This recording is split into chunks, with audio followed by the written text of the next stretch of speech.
അതോടൊപ്പം മരുവനും കുടുംബം എല്ലാം വിളിക്കണമെന്ന് എവിടെ എഴുതിക്കുന്നത്? അതാണ് എനിക്ക് പറയാനുള്ളത്.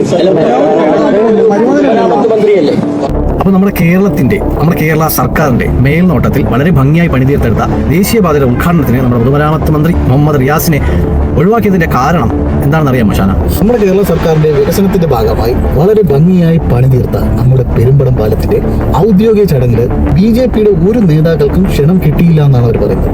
പക്ഷേ അതിൽ എത്രത്തോളം സത്യമുണ്ടെന്ന് നമുക്കറിയില്ല.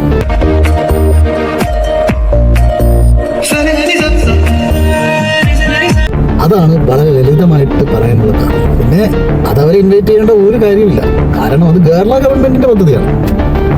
പക്ഷേ ഇതങ്ങനെയല്ല. നമ്മുടെ നാഷണൽ അതോറിറ്റിയുടെ പ്രോജക്റ്റ് ആണെങ്കിലും നമ്മുടെ സംസ്ഥാന സർക്കാരിന്റെ പൂർണ്ണ ഉത്തരവാദിത്തത്തിലായിരിക്കണം ഈ കാര്യങ്ങളൊക്കെ ചെയ്യേണ്ടത്, അല്ലേ?